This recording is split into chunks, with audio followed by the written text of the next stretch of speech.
everyone, welcome back to my vlog.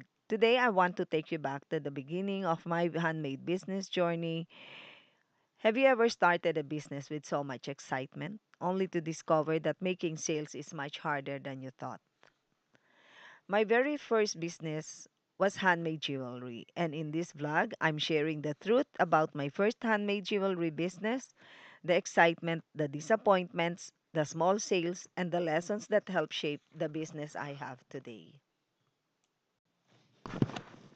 After attending those events, I just thought of having a handmade jewelry business. From that event, I discovered most of my suppliers at an event that I attended at the Metro Toronto Convention Center. After seeing all those beautiful materials and designs, I became interested in jewelry making and thought it could become a business. To improve my skills, I studied jewelry making by watching tutorials in YouTube, bought books for reference and inspiration, and attended several classes to learn different techniques and create my own designs. My plan was to sell my handmade jewelry at fairs, craft shows, and festivals. I was so excited about my first one. It was held at a school, and I really thought I would do well. But after the show, I did not even earn enough to cover the cost of my table. I thought maybe I needed to improve and more selection, so I added more products and designs. So I continued making new pieces, and joined again some craft shows, including church bazaars, school events, and small festivals that were advertised in Kijiji at that time. Unfortunately, many of those shows were not profitable either. Most of the time, I could not even make enough to cover my booth fee, which is only like 20 to 50 bucks only, considering the materials, transportation, and all the preparation. I was still losing money. Maybe there were like two shows that I earned around 100 to 200. I was already super happy, and I thought I did well at the show already. I got compliments with my handmade jewelry from customers, but they are not buying. But I still continue doing shows. Maybe I did it like maybe for a year, hoping that it will improve and I will make money, make more sales. I tried to talk with other vendors and started talking to them if they were making sales or if was just me who is struggling to get sales. And they say that their sales were so slow, and some of them did not make any sales too, and some of them did not make the fee for the table also. So I'm not by just it's not just me because there are only few people who come to the show to shop.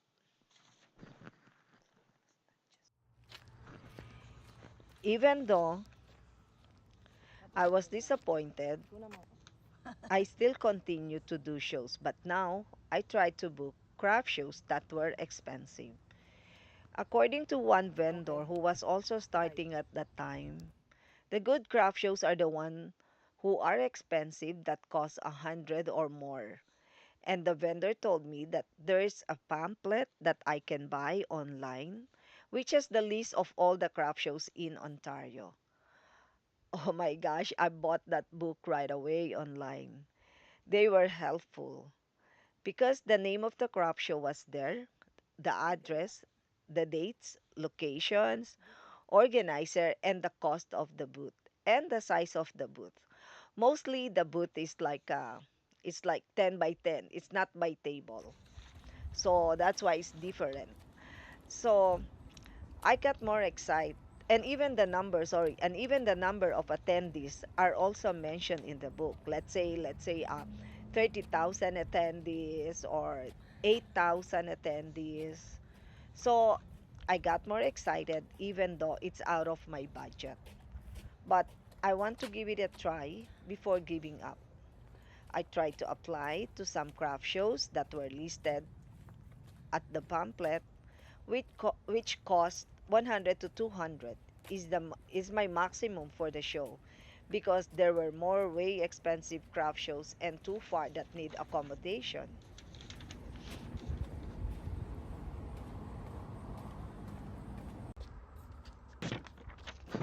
Unfortunately, none of them accepted my application because they have limited spots for jewelry.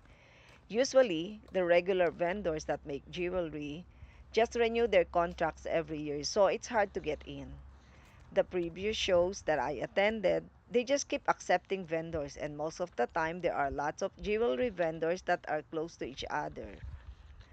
Because of this, I decided to stop my handmade jewelry business and thinking of shifting from a different product, but I cannot think of anything else. So, additional sleepless night again.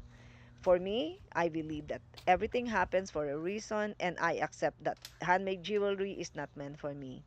Maybe there is something better that's waiting for me.